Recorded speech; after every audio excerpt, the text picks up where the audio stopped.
welcome to another excellent, exciting, magnificent adjective episode of Certified Forgotten. This is, if you are just diving in, we are still the internet's only podcast that reviews is kind of a shitty word, talks about horror films with 10 or fewer reviews and Rotten Tomatoes. The origin of this, I feel like I need to say this more often because we got away from saying it. It's important to understand why we're called what we're called. The origin of this is that some films are certified fresh, some films are certified rotten, and some films are certified forgotten. So that's what we do. We unforget the things that are worth remembering here on the podcast. My name is Matt Monagle. I am one half your Matt hosts. I am joined by my friend, Matt Donato, who is here with his friend, Rogers the dog. Yes, I am here. I clicked unmute and it didn't do it very quickly. I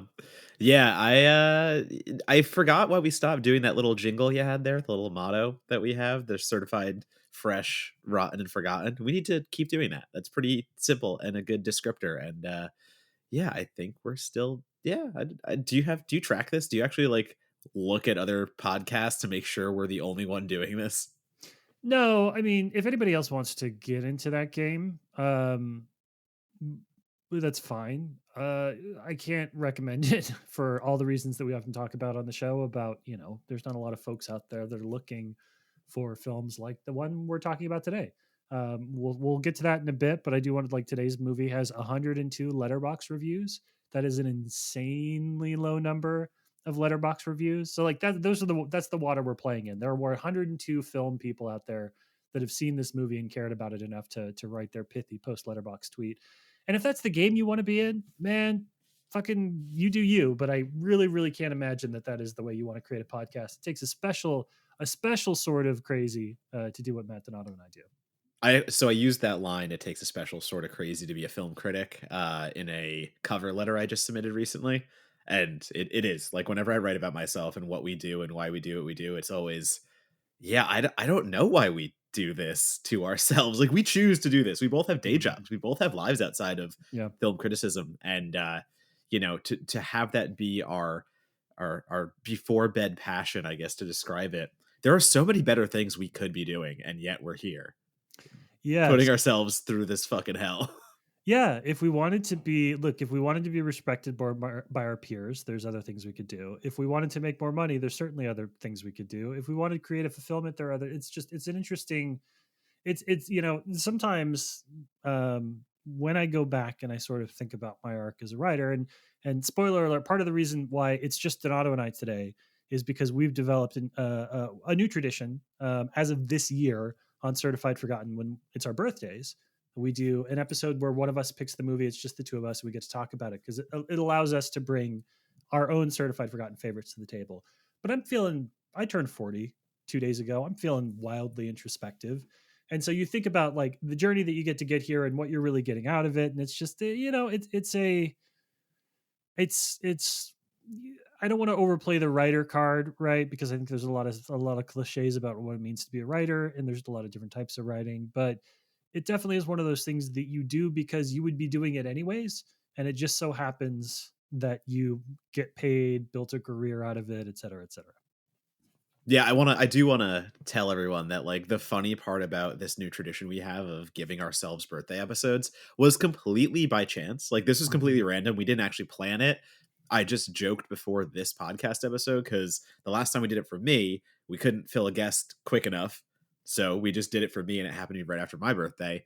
And same thing happened. We have some guests in the wings who are still trying to think of titles, and we have our next guest we're really stoked about. But another week came up where there was an empty space, and I think we have to get away from the old habit of, oh, there's no guest this week, let's just push to the next week. We don't have to do one this week, and I want to be back on that track doing these. And so we born a new tradition out of complete necessity and lack of planning. So I do want to say, Matt, I work in marketing as my day job, my 9 to 5, and it's clear that you don't, because when you have a very good narrative to share, you don't back up and be like, actually, let me explain how none of that No. was intentional, and how I explain it all. That is literally my brand. My brand is literally being as open and honest as possible, being like, yeah, this is completely by chance. That's my career. The whole reason I'm here at this point is by chance. Everything is a roll of the dice. Everything is being as introspective, but also open as possible. So no, I'm happy to tell the people this is completely our fuck up. Fair enough. Well, I say that this was meant to be, and we put ourselves in a situation to take advantage of this opportunity when it presented itself. And I'm going to go with that. And it is a fun thing to do, though. I think this Mhm. is a very engaging way for us to sneak some titles on that, I didn't think anyone was going to pick mine. I damn sure know no one was going to pick yours. Yeah. So this is a fun way where the movies that inspired the podcast, I think that's actually the better way to say it. Like, for me, if we're going to keep doing these every year, I'm going to keep picking those movies that I thought about when we started talking about what this podcast was even going to be. Like, Hmm. us sitting there going, well, should we really do a podcast for 5 or less critic reviews on Rotten Tomatoes? That's crazy, but our mind started churning on all those titles, and we've talked about it over and over why we started the Yeah. podcast, so I won't do that again. But now there's a list of those titles that did inspire it, so you're gonna start hearing about them, at least from us, if no one else picks them. Yeah, and it's a nice. I mean, it all ties together too. The notion of we'll talk about this particular film when we get there. I mean, we're not. It's the title of the episode. It's three, the ritual. We'll talk about why I chose it, and we'll have a conversation about it, as you know, in the second half of the episode. But it is worth noting that it was a nice kickback because this has ties to the New York City Horror Film Festival. This was screened at one of the previous films. We talked about our connection there, and there is a sort of, you will never be more enthusiastic about films, I think, than you are when you're sort of first starting out and you see something that isn't getting attention that you feel is good, right? Like when you watch something that you know is just not going to get the time of day from like a lot of the bigger sites or the sites that would maybe write about something like that. There's a special sort of, I feel like our job is the most fun when we get to go into champion mode. And we don't get to do that as often as I would like. I'm trying to think right now because I have a title that you were describing right now, one of my New York City horror film, like, holy shit, how did Mhm. this not get discovered afterwards? And I'm blanking on it, and I know I'll think of it later and blurt it out, and I'll have no context at the time. But that, again, that's exactly why we do this. Those little ones that, all of a sudden, like, there was a movie called like Gut that was just another Saw takeoff that I saw at the New York City Horror Film Festival. And it's those movies that like stick with you. It's like, well, where is Gut right now? It's actually on Screenbox. I was perusing Screenbox and just found it. So very cool when those come back on us, and especially if we can do it on the podcast too. Also, I'm just gonna be honest for everyone on this episode. I am extremely congested, so I apologize. I have a giant mug of apple cinnamon tea right next to me, piping hot, and I will do my best not to be a snotty mess.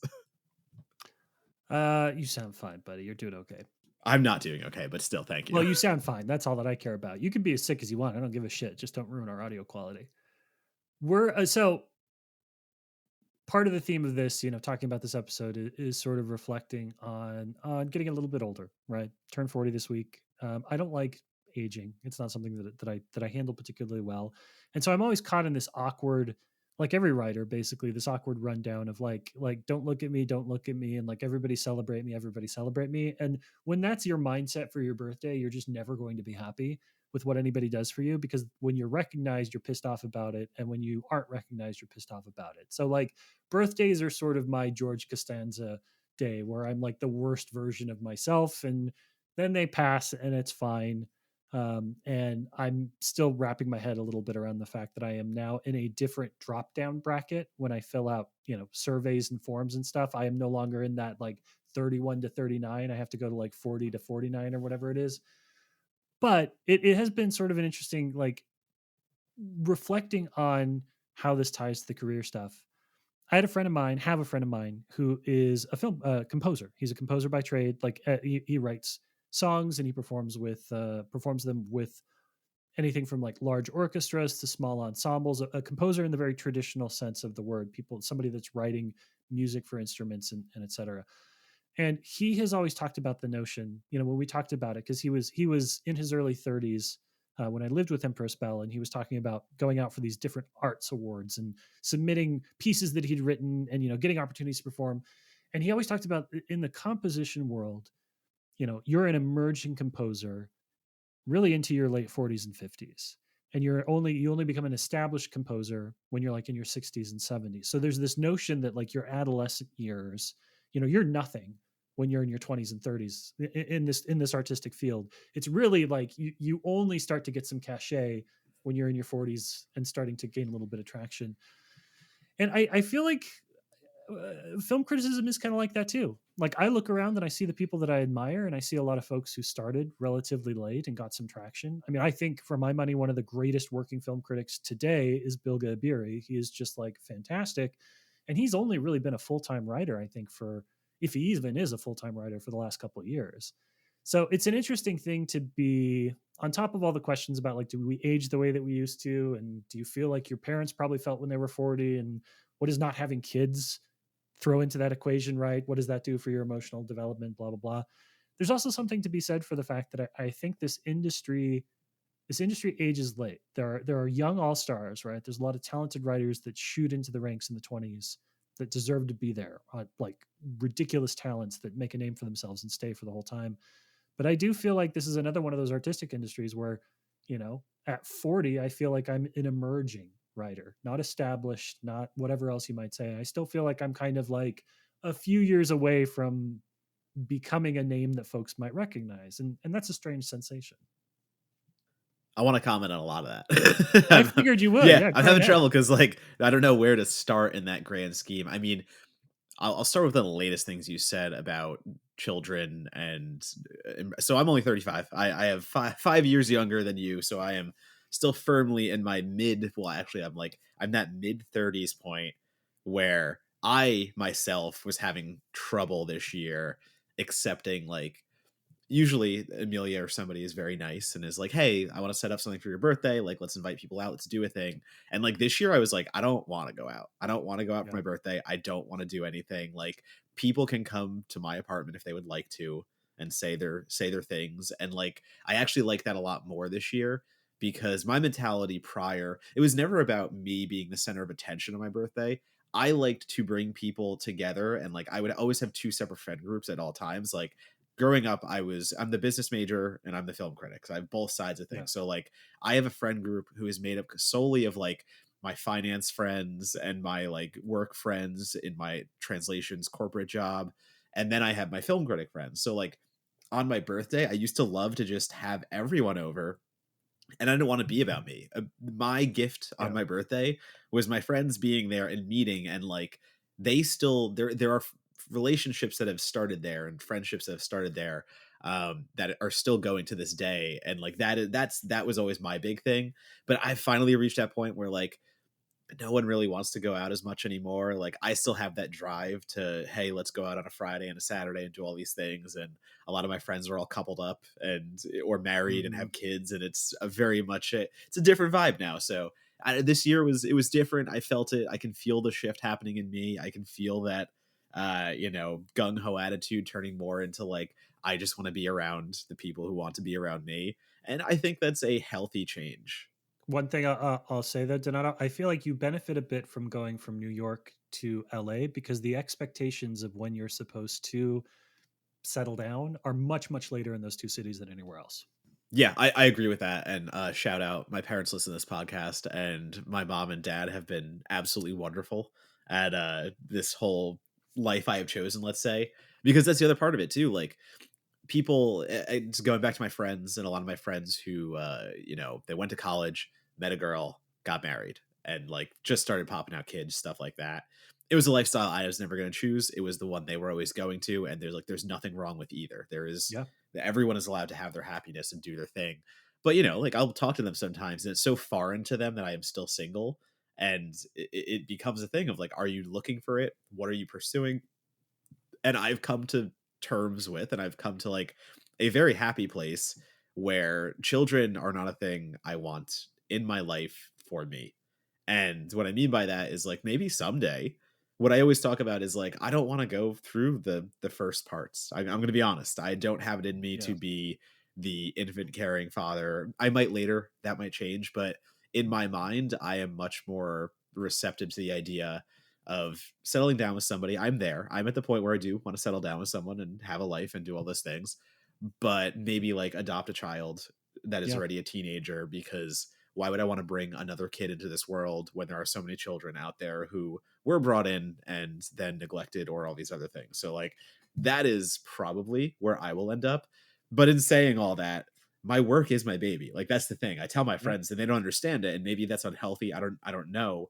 But the joy I get of cranking out an article or cranking out something that I'm just so fucking proud of, like the pride that swells in me when I write something that I fucking love is that same thing of like watching your baby's first steps and all that stuff. And that might sound fucking silly, but that is what I've chosen. Like that's the path I chose, and that is where I find my happiness. So I never get like sad about that stuff. Like you go to a relative's house or you go to a holiday and there's always a relative who is just like, well, aren't you like not happy or something? Like, don't you need a kid? And it's like, no, I don't think you understand. Like, when I get one of those lifetime opportunity assignments or one of those bucket list items, like, I just got a bucket list item today. And like, Hmm. the energy I got from that will carry me for the next 3 or 4 months alone.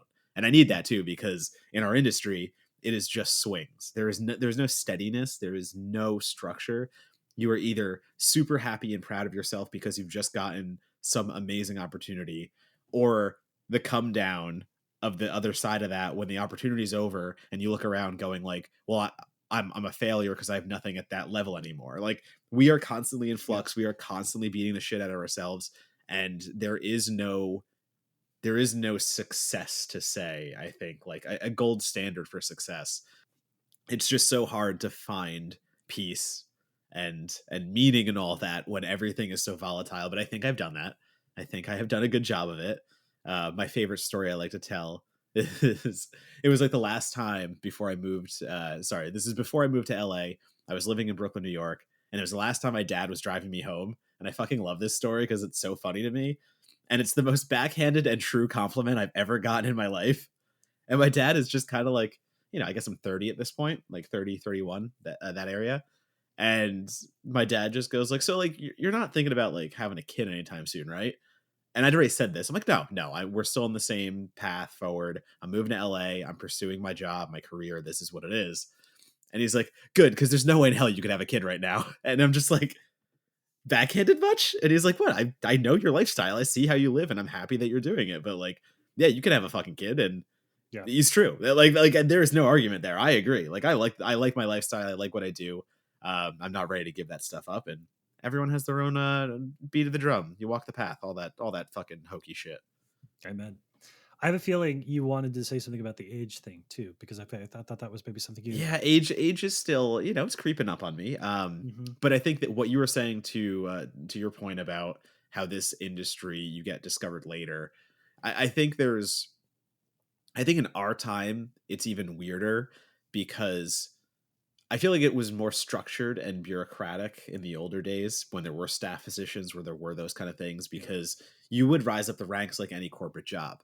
But now with social media, it's even harder to understand and look around and be like, at the same time, I see the writers who have busted their ass for decades to get where they are and get recognized later because that's how it goes.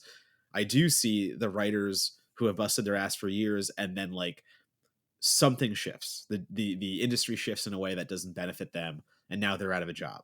Like I don't want to name names, obviously, but like I We see know. I mean, writers we who, know all of them. Yeah. You right, and I could list yeah, writers that we would quit if it was like us versus them, and there was one yeah, spot and we could never write anymore. We would just be like, "Yep, it's for them. Go ahead." yeah. Like, but the people that I looked up to, like I have names in my head, and they were writers and critics who like I shaped some of my writing around and like my voice and how I established myself. They were the ones I gravitated towards. Their confidence is what like fueled me to do what I do.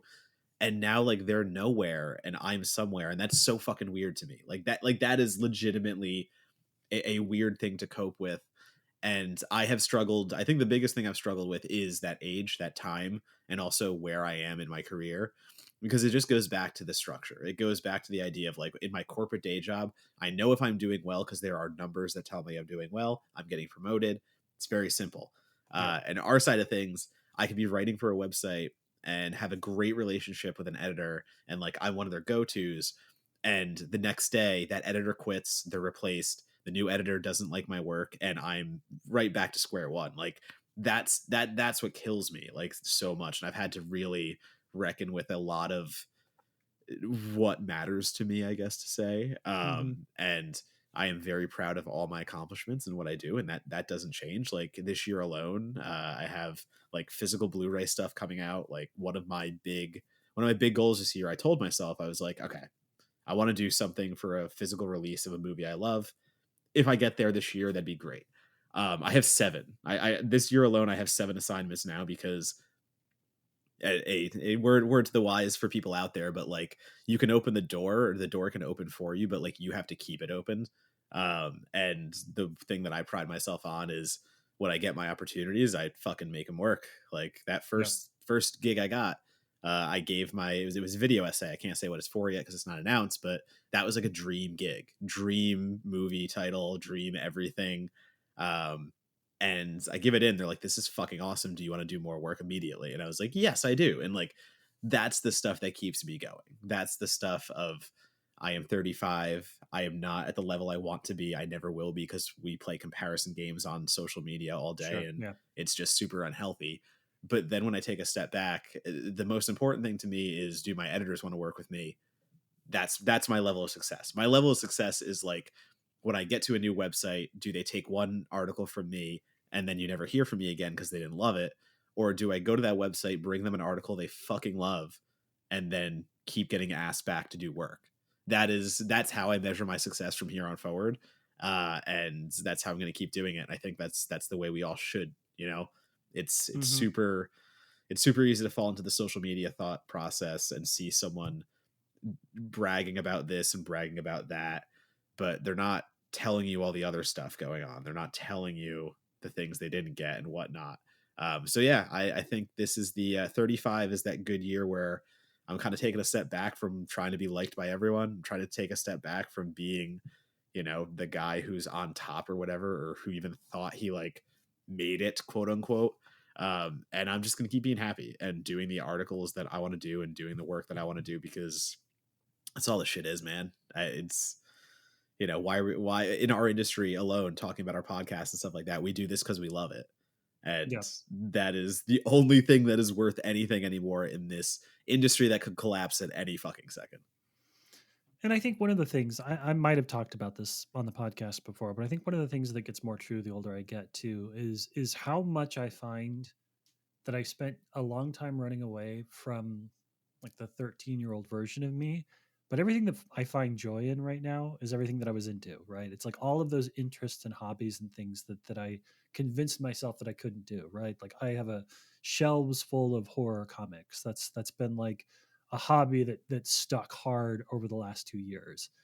I'm reconnecting to franchises that I loved when I was younger. I have spent the last couple of years getting really into to board games and role playing games and things like that, which are things that I was like a lot of fun when I was, middle school, that freshman year of high school, and then you get that shit really beaten out of you. So it has been a fun process of sort of synthesizing what I'm good at now, what I liked then, and pop culture is in a nice sort of place where like I can go turn the things that I enjoy doing into work, into articles and things like that, right? Like I can go pitch Alien Romulus, fucking brilliant trailer that just got released, the movie that I know you and I are both extremely hyped about now. But I can go pitch content, sorry, it's a word. I can go pitch articles, essays about that, about the larger alien universe and things like that. And it sort of feels like it's a nice synthesis of the various stages of my life.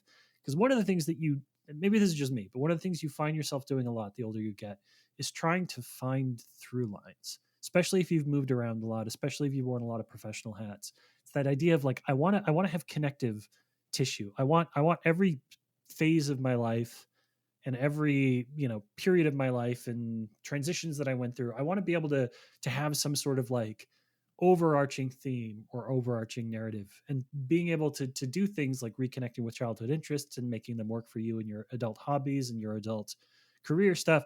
That feels like it's completing or holistic in a way. It makes you feel like you can look back and reflect on your life.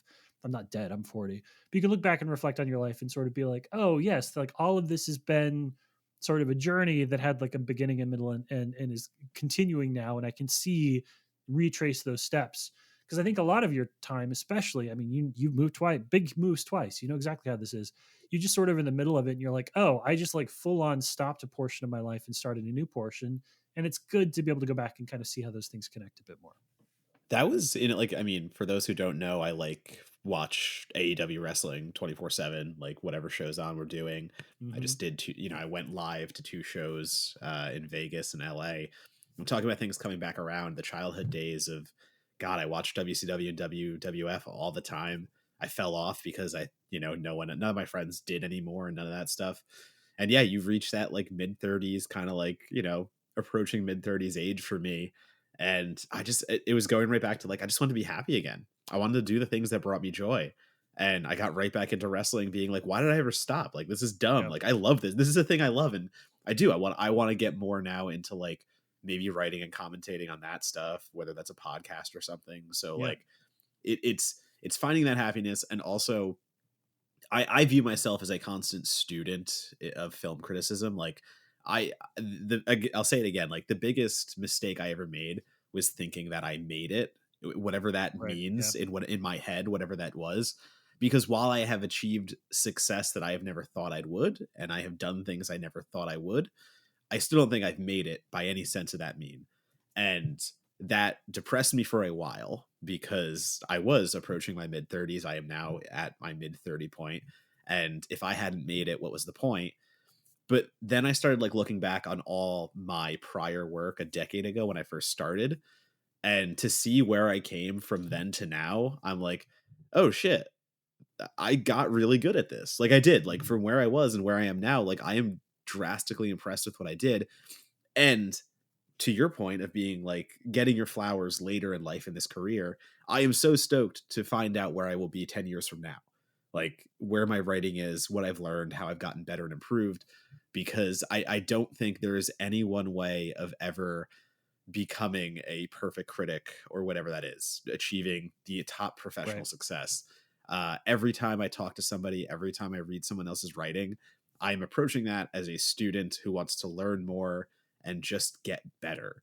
And I think that's the mentality over the last few years that has helped me the most. Just admitting that I have a lot to learn, admitting that no one has one clear path to criticism, and just honing in what works for me and making that work for the rest of my life. Like that's just where we are, it's been that, and just leading into the fact that I don't have to put myself out as like super happy all the time. Like 35 Donato has some bad days, and it's no more hiding Sure. those. It's now embracing those and letting that be part of my process instead of thinking I have to be a certain way because that's what people expect from me.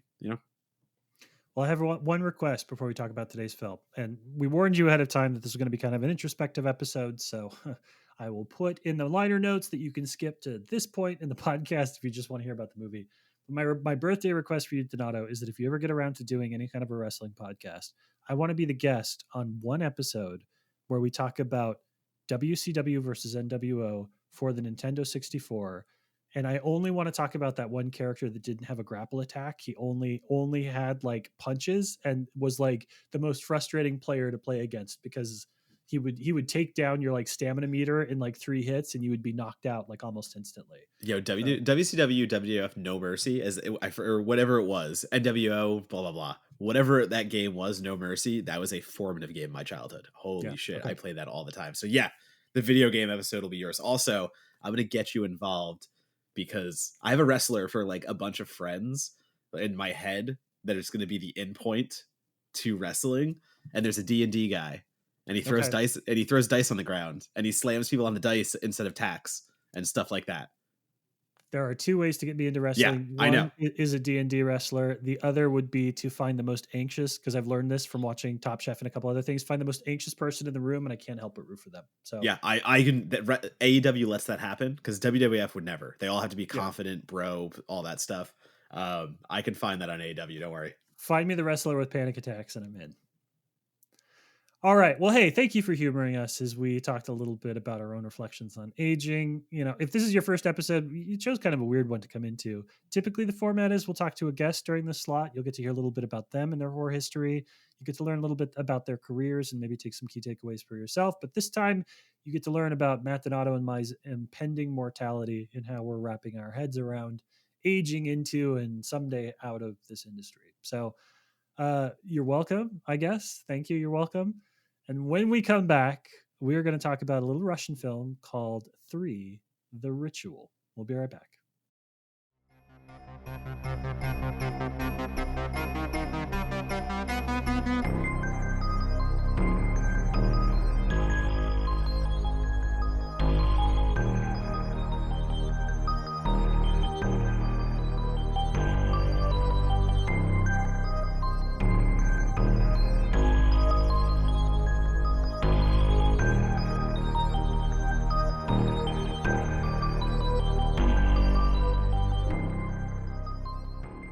All right, welcome back. So today's film is Three: The Ritual, 2015 horror film from Russian filmmaker Pavel Kovalev.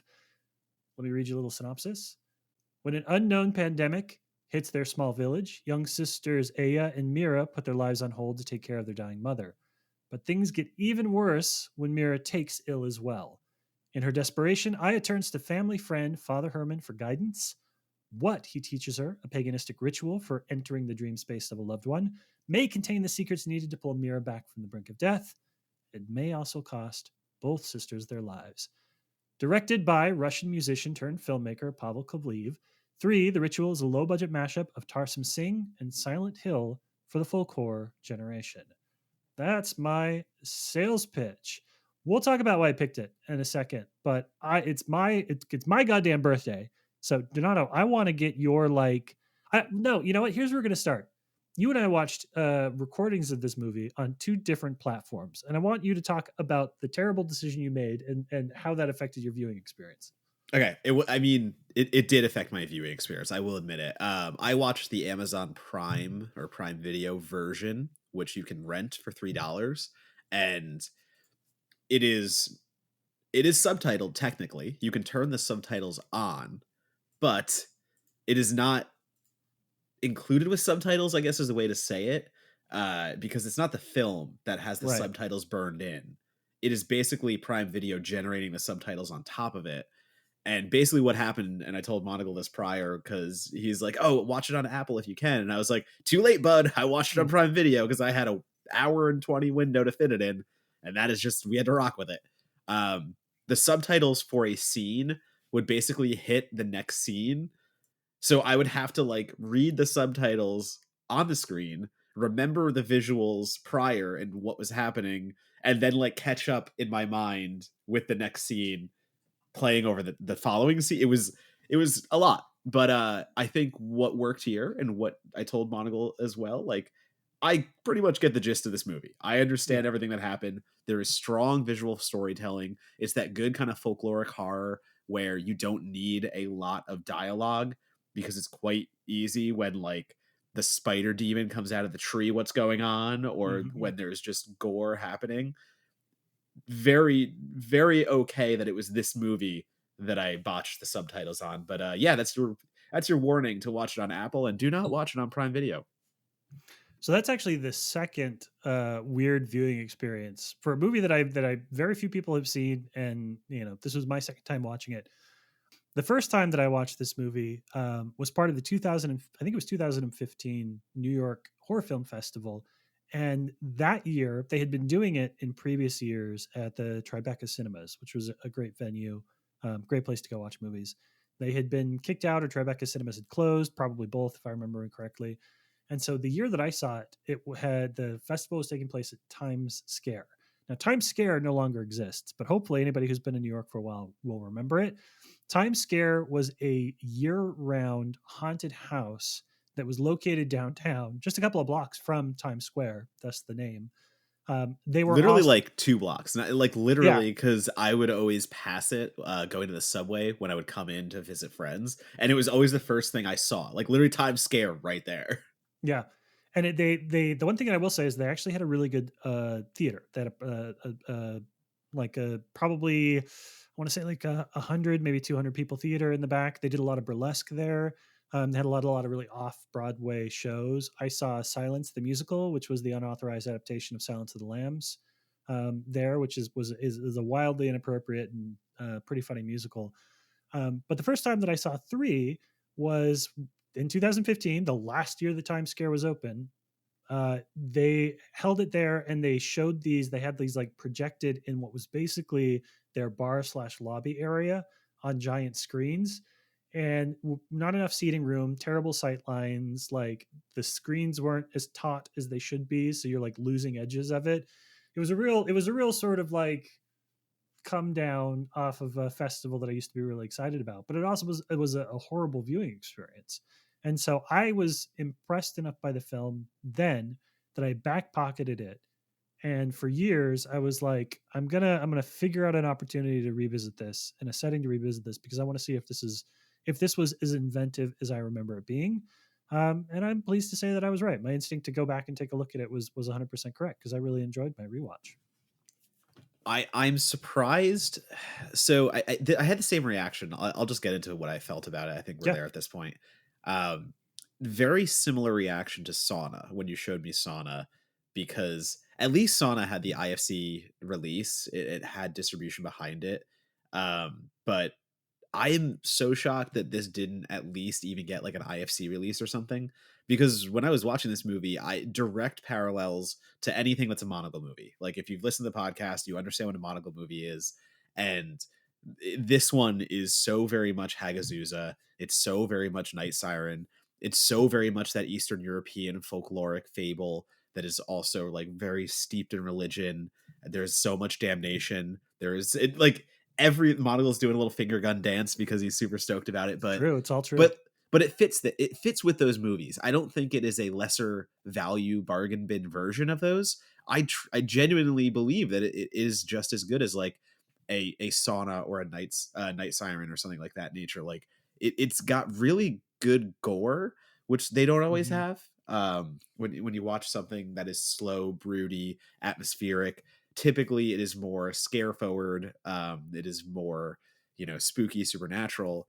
But this blends the descent into hell and demonic kind of torture with a lot of good practical effects, and then it does the other side of it with the uh, you know whether it's the devil or not, all these things. There's a demonic entity, and it's fucking with people, and like getting the best of both worlds. I was just super impressed to see it and expect something lesser, but then still be impressed on a Matt Monagle movie scale Sure. because it's Yeah. up there. Like it's swinging so far above its fucking weight class. Yeah, let's be honest. This movie owes the Silent Hill franchise like straight up royalties. Like this veers so close to Silent Hill territory. And Tarsum Singh, if you want to do why am I blanking on the Jennifer Lopez Vincent D'Onofrio one? The Cell. Like it is borrowing from that aesthetic and those filmmakers so heavily that like it borderline owes royalties to both of them to get it done. What I will say is that I was looking up. There's not a ton. Valiv did a little bit of publicity about the film around the time that it was released. It premiered or not premiered. It played Fright Fest in Europe as part of its festival circuit, which is a pretty good sized horror film festival, and so it got a little bit of play, especially internationally. But the budget for this, according to him, was 15,000 euros. That's like 17, 18, 19,000 dollars to make a movie that looks like this. So I'm already half in the tank for a film when it's this inexpensive, when you're basically using, you know, uh, friends and family. And if you look through the credits, like Khalif is he's the editor, he's the like special effects supervisor, he's like the prop master. It's one of those like labor of love type things, but it does the thing that I like purgatorial movies. I've always liked purgatorial movies. The first time I played Silent Hill when I was 13 years old, tying it back to the shit we were talking about earlier or whatever that was, it blew my mind because it was a story about like guilt and hellscapes and being trapped in a hell of your own creation, which is a very unique and delightful Catholic notion that like your own actions trap you in your own version of hell. Hey, that's cool. um, this really taps into a lot of that, and the things that it doesn't get so right. I mean, is the dialogue always perfect or the performance is always in lockstep? Like because the world that they've created on screen is so rich, and because they're doing such a good job of that through the looking glass version of the locations that they're using and the performers that they're using. Like simple but extremely effective stuff about like having your actors shave their heads halfway through the production so they're bald sometimes and not other times. It is every bit of every drop of juice from the orange. They're just squeezing so tight on all of it. Yeah, I mean, if you're telling me that movie was made for 17,000, US on conversion or whatever, that immediately makes me think of The Headhunter, Jordan Rubin's film, Yeah. because like that's to me, it's that quality of how did you make something that looks so gorgeous out of like no money? That's crazy to Mhm. me. It's not just about the special effects. It's not just about those gore moments that you mentioned. To me, it's more just about the cinematography. I mean, it's able to use these really sprawling fields or these really tight quarters, like wherever the camera is pointed, it looks so much more grand than it actually should. Like, Mhm. there's even moments, when you have Father Herman, trying to do his thing and coax the hero into her sister's brain and all that stuff. But that scene alone, it's just shot in a really engaging location, and I've seen a lot of independent horror movies by this point, and that doesn't always happen. It makes me think of a Tumbad too, Oh yeah. Oh yeah. because Tumbad is, I think it could have, if films of that nature were actually given their credit at the Academy and stuff of that, I think Tumbad should have been up for best cinematography. Like it never would have. We know that, but at the same time, Mhm. that's how beautifully shot it is. And I don't think 3 is on that level, but at the same time, it does make me think of Tumbad because it is Mhm. a horror movie. It is meant to make you feel uncomfortable and drive tension and all these things. And yet the artistry of it is just hitting on such a level that makes you take a step back and just grains waving in a field as two people run through them or some stuff like that. Like there's just so much like shot composition that is better than it has any right to be. And especially when I find out how much money it was made for, like that's stuff that gets me excited. That's the kind of movie that is like, oh, you know what you're doing, you're a talented filmmaker. And also for the director to come from a background of music videos and and then stuff like that, you usually don't have as much patience seen Yeah. through the camera. I guess let's say, like, I love Joseph Kahn movies. I'm a rare form one who thinks Joseph Kahn has not made a bad film, and I know that's probably crazy to say between Torque Bodied and Detention, but he's 3 for 3 in my book. But you can very much tell he is a music video director. He is every kind of director. I shouldn't say that, but he came from a music video Right. background. I don't get that here. I get a lot of patience. I get a lot of tracking shots that work really well because they kind of move slowly, and I get a story that it might bounce around a little bit, let's be honest, because it's going between different realities, but it's way more meticulous than I've seen other, music video directors turn feature filmmakers accomplish. And I should say that Viliv is actually a musician. He is an electronic musician. I think he's a DJ. That's kind of what he's famous for within the Russian music scene. So to me, that even speaks to like translating restraint. Um, to be able to go up and do sort of like these classical compositions, when your background screams anything but, is fascinating to me. And I think that that's something too that I just, I am very tired of up close and personal movies, just sort of in general. Like, I think that there's some of the stuff that gets me the most excited about movies, and there's a lot of those kind of shots in 3. There's a lot of shots where like the sisters are walking along a hill, and it's composed, or walking along a plane, and it's composed so that the horizon line is the field that they're walking through at their feet. That is, that you don't see stuff in the background. It is just like horizon, profiles, and then sky. That's how the shot is composed, shooting uphill so that they're kind of that, you have that forced perspective piece. And it reminds me of westerns, right? Like it reminds me of the amount of space and empty space and sort of these like sweeping landscape images that Western directors used to play with.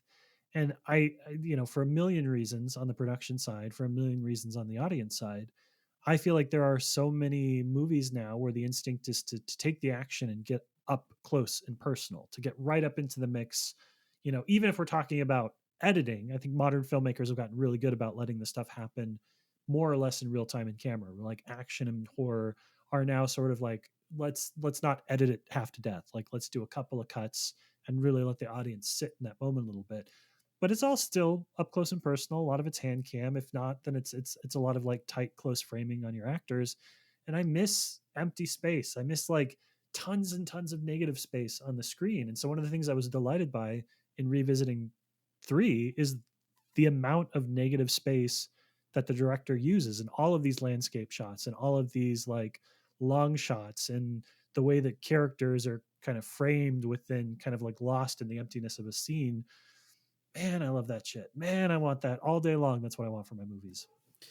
I kind of also like how this is definitely steeped in religion. I mean, Father Herman is a character, and there are other things that I won't mention because this is one of those movies you probably haven't seen, and Mm-hmm. there are things to discover for yourself. But I don't think it belabors the religious aspect. It is simply a background. I should say background, but it is simply a theme. It is simply what gets us into the meat of it. Where other films are preachier about such topics.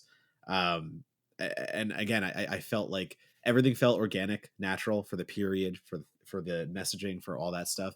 It never felt hokey in the we're gonna go into somebody's head and be in their hell, their Mm-hmm. purgatory.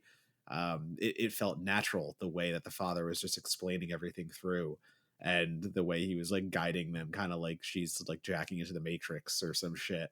Yep. But obviously a very different kind of matrix. I just again, it all felt really well paced, and I think that does come down to a movie that is an hour and 15. This isn't one of those we're gonna make you sit here and try to parse everything out. I think, bring up The Watchers really quickly, because like I just saw The Watchers and I'm going to review it later, but that is a movie that drops its Celtic lore, kind of forgets about it, meanders, and it's like an hour and 45-minute movie that has two endings in my head: the ending it Mm-hmm. should have stopped on, and the ending it does stop on like 20 minutes later, or Mm-hmm. at least it feels like it. But I say that to compare it to 3, because 3 knows exactly what it wants to do. It has those moments that are standout. It has the battles with certain demons. Kind of feels like a video game in certain ways, Very much. Yeah. but it doesn't belabor them. It doesn't make you sit there and like talk things out and spend a lot of time with like monologues and shit like that. It literally just, it wants you to experience everything. It wants you to feel everything, and then just leave you with it. And that's kind of cool for a movie like this. I like that in this kind of storytelling, because when you're so visual forward, I want to sit there and like digest everything that I've just watched, and not let those words kind of sully the experience, let's say. Yeah. I love that you compared it to a video game, actually, because in previous years, one of the kind things that you've purchased for me, for a special occasion, I think I don't remember what it was, but you bought me a copy of Detention, which is just a fucking baller horror film, very much a Monagle movie, very in line with this and other things. Not But Joseph Kahn's Detention either. not, Just yeah, to be clear. not that one. It would have been appreciated, but not really savored the way that I savored Detention. Um, but it reminded me, because I went after you sent it to me and I watched it again and I remembered how much I liked it. I downloaded the video game that it's based on. And it's this little side scroller, like creepy video game that follows roughly, but not exactly, sort of the storyline of the movie. And I was really struck by the fact that, like, if you told me that 3 was based on a Detention style video game, a side scroller 2D horror environment type video game that they had translated to this, where like you're in the mindscape of a character, you're playing their sibling and trying to do it, I would have bought it. And I've been trying to figure out why that comparison struck me so much, but I think it's just, I think again, it kind of boils down to the notion of like simplistic narrative desire, like girl trying to save her sister, confront a monster, and then sort of this like Alice in Wonderland series of levels that she needs to go through or encounters that she needs to go through to get that done. It feels very like old school horror game to me. And that also is kind of delightful. I mean, that's why I think I compare it to Silent Hill, because not only does it do the Silent Hill, duality thing, but it also just sort of looks like a really clunky pixelized version of the original Silent Hill game. Yeah, there was one scene, I believe it's the scene where there is a wrapped up demon, or not demon, but a wrapped up body kind of walking around, and it resembles the nurses from Silent Hill. And I was like, this is Mm. just missing Pyramid Head. Like literally, it's just missing that costume, and we would have been right there. It kind But of that's has it kind of the character in the Millhouse. It brings a little yes, the of Millhouse. that. Yep. You got that's the they kind of have their version of Pyramid Head, both narratively and in terms of costume design. Yeah, but again, that all worked for me in the sense of you just it's saying too much and too little sometimes. A story can sometimes really get lost in trying to give so much lore, and a story can get lost in not giving you anything. Like there are sides of the spectrum, and you have to find that middle ground. And I think that doesn't translate the same for every movie, but for three, I think it translates really well. Just going back to what I said before, really quickly, like the fact that it doesn't bombard you with exposition and make you sit through multiple readings of Bible passages, all these things. Like it Hmm. doesn't overload you with that kind of information. And we can get lost in the quote unquote level aspect of it, like the video game aspect of it. Every time she goes in to try to save her sister and has to confront a new monster from her past or something like that. It's all very, very thoughtfully done. It's thoughtfully minimal. Like that, I think that's the best way to put it. Like Yeah, it's not because it doesn't have ideas or it doesn't want to write dialogue. It's because it doesn't need it. What's happening, it's Terrence Malick to a degree. Like it's what's happening on screen is more about what the camera's doing and what it's following versus what people are saying. That's supplementary at that point. And I doesn't again that does not work for every movie. I've seen plenty of films try almost this exact approach of hmm, using dreamscapes to kind of woo you over, and it just doesn't have the gas.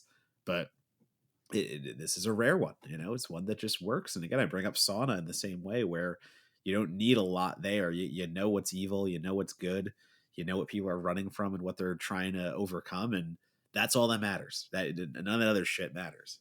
yeah. God, I love Sauna. I will say Sauna was the first episode we ever did. There was, or no, second or third episode we ever did. But you sometimes get served those TikToks or those posts about people on the red carpet answering like what's your four letterbox faves, and or Robert Daniels was on Letterboxd when they were at Cannes because he was talking about the four best films he saw coming out of the festival. I remind myself every day what my four Letterboxd favorites are so that I can make sure I give love to Sauna when if and when I'm ever asked that kind of question. I do want to shout out the band that composed the soundtrack to three as well. It's a band called Moonbeam, and again, if this is, it sounds demeaning to say that this feels a lot like Silent Hill fan fiction to me, but Silent Hill is such a rich fucking aesthetic that they've tried to make into movies multiple times and been kind of fucked up. We're getting another chance, and not a knock on Gans. I know that he's was working with some studio restrictions the first time out. It is rich for, like, more people should try and rip off Silent Hill. Full stop. Like everybody should try and rip off Silent Hill. It fucking rules. And another way that this movie rips off Silent Hill in a delightful way is the soundtrack by Moonbeam leans one foot into like folk ambiance, like earthy kind of naturalistic stuff. And then it does the Silent Hill thing, which it leans one into like industrial drone too. It has like all of these like machine kind of like, like gear shifting and like slightly industrial sounding noises. It's perfect for Silent Hill. That's the Silent Hill soundtrack. And it really fucking rules here because it creates this sort of like this undercurrent of the sense that the character is trapped in this machine that's bigger than she is, and that there are like there are all these things happening around her. Like steal from Silent Hill. Holy shit, steal from Silent Hill. Look what this guy had $15,000. He stole from Silent Hill and made what I think is one of the more visually arresting horror films that you've never heard of. And steal from Silent Hill. That's it. Yeah, like Silent Hill by way of Hagazusa is not a bad thing to do. Not a bad comparison to get. Like that's you done something unique at the Mm-hmm. very lowest level, but if done right, this is what you get. Yeah, I agree. So I'm I'm delighted that you ended up liking this one, because I thought, even because I was really worried, especially when you told me that you had some issues with the quality of the stream that you watched. I was like, that's going to be tough. Like I would have a hard time kind of wrapping my head around that. So makes me very happy that I could show you what I think is like the id of Matt Monagle horror movies on a plate, and you like, yep, I enjoyed it. So let's do our last question, because I think this is a movie where we actually have a conversation to have about it. A lot of this other stuff, is kind of like, well, it could or maybe it could. Like, there's no audience for this movie. There's nothing. Like, again, 102 letterbox reviews. Like, a movie has like 102 like shitty snark ass reviews. Like, the fact that there are 102 reviews total means this thing is effectively in the ether. It just does not exist for a lot of movie fans.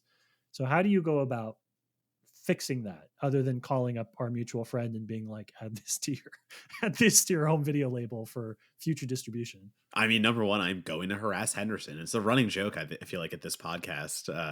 For those who don't know, Brad Henderson over at Terrorvision doing great stuff. I happen to know some secret things, and I'm very excited for what's happening. But yeah, I think this is one that needs a push. It never had a push. Didn't exist. And also, it beat a lot of those movies we're talking about, like Hagazusa, Lose, down the list that we've already mentioned in that folklore horror realm. It beat him to market, so it didn't have those comparisons yet. But if there is ever a chance to have some kind of themed movie night where you're trying to show your friends a Night Siren, a Hagazusa, all the things, you got to slip this one in. Like this is why you do a movie marathon. You show the Yep. ones that people know, and then you hit them with one they've never seen. Like, you ease them in with familiarity, you ease them in with the ones that everyone loves already, and then you take a risk on something that works thematically with the rest, but no one else would think of. It's what it needs. It needs a Shudder. It needs a Netflix. It needs all of the things that other movies have gotten, and it's the simple answer. But when you have a movie that never had an audience, the answer is give it an audience. There's nothing else you can really do for it. I think that this is the "We've Got Silent Hill at Home" movie. I think that's how you pitch it, right? When people are like, we need a big budget, we need it directed by this, that, like, we've got Silent Hill at home. It's called 3: The Ritual. It's available to stream on Amazon ish and Apple. I think this movie could find its audience by giving a lot of folks the thing that they've been looking for, which is a successful adaptation of a property that people already love. And I think that you see that a lot, right? Like, there's a lot of, especially now, because we're not quite at the volume of video game adaptations. There's people that love a lot of like indie video games, and a lot of like even mainstream video games that haven't been adapted or have been adapted really poorly. The fact that this looks and feels like a video game that you love, that you've never quite seen the way that you wanted to on screen, like, that means something still. They're not, fans of Silent Hill, fans of whatever horror franchise you want, are not inundated in choices, right? When it comes to pure horror video game adaptations, fucking what's the House of the Dead? That's one. Like, what else do we have? So No, we have a good amount of horror. for pure horror, Yeah. like video game Yeah. adaptations, what comes to mind for you? Detention, Doom, Okay, the first you and your Doom. the first Silent Hill. The first half of the first Silent Hill. I think the first one's pretty good. I actually think one of the arguments I often make about video game adaptations, when people say, "Oh, there's no good video game adaptations," I actually argue that there are quite a few decent to good horror video game adaptations. I wrote something for IGN about it. I had to go look that list up because, like, Okay. I've got a decent amount. I got to stick up for my horror video game adaptations. It's No, the and one thing I got to do. I'm with you there. Obviously, I love Detention, and the first half of Silent Hill, I have said before, and I will probably say again, is the best horror film I've ever seen. The second half of Silent Hill, not so much. But yeah, fine. I will back off my mean statement, and I will just say that I think that I don't think that it's one of those things where we're if you like superhero movies, guess what? There's a fucking million superhero movies for you to choose from, good, bad, and the other thing. And I think we're still early enough in people approaching horror or like video game adaptations in general as something that can be done artistically, that something like this could still stand out. So if you go to somebody that loves Silent Hill and you say, "Hey, I've got this little Russian film that I think you'll like," I think that means something, as opposed to going to somebody who likes comic books and saying like, "Hey, I've got a superhero movie you want," or going to somebody who loves zombie movies and saying, "Hey, I've got a zombie movie." Like that's too much, too crowded, not enough, not enough space. You've already decided what you love. There's a window here for this to kind of own its corner of the internet. That's it. Happy birthday to me. We talked about 3. Donato, you hinted a lot at some of the crazy things you've got going on. If people want updates on, your future contributions to home video releases, video stuff you're doing, things that you can't talk about now, but we'll talk about a lot soon, where do they follow you on social media? Yeah, you can follow me on social medias at Donatobomb, DonatoBomb. Twitter, Letterboxd, Instagram, TikTok, wherever there is a social blue sky, you can find me there at Donatobomb. And I will cryptically tweet about all the cool things I am doing because I'm in a weird point of my writing process where half the shit I write about I can't talk about because it's going to be released in 6 months on a Blu-ray somewhere. So it's all fun. It's all games. Come along for the ride. Love it. As for myself, you can follow me on Blue Sky, Monagle.bluesky.app or whatever it is. I'm going to cash in my birthday wish and say this would be a really great time for you to sign up to join for free the Certified Forgotten Patreon, which is patreon.com/certified forgotten. I'm not even going to ask you to pay money yet. I'm going to let you sit around, get a feel for it, decide if you like what you're seeing. But, we committed really early in our newsletter life cycle that we were like, we want to do Patreon because we want to keep all of our member communications in one place. We want everybody to have the opportunity to see everything without having to log into like 8 different things or looking for different places. That's the right choice. I love what we've got going on there between, our member exclusive content, our free member available content, our newsletter. So go to patreon.com/certified forgotten, sign up for our free newsletter, sign up for some of the free content and updates that we do, and visit certifiedforgotten.com and check out some of the amazing writing we've got going on as well. We've got a couple of pieces that are in. We're just waiting for the right time to publish them. Got a couple of things we've greenlit in the past week that we're super excited about too. There's a piece on shocking Irish horror that we have in the hopper that I'm so excited for all of y'all to read. And yeah, that is everything we got going on in the world of Certified Forgotten. Just, we say it every episode, and the time it takes between recordings, 1 or 2 new publications goes out of existence forever. If you love something, you have to support it.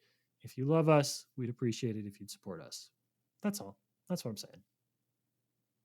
Donato, you want to say something to take us out? Happy birthday, I guess. It's late, but whatever. It was sincere.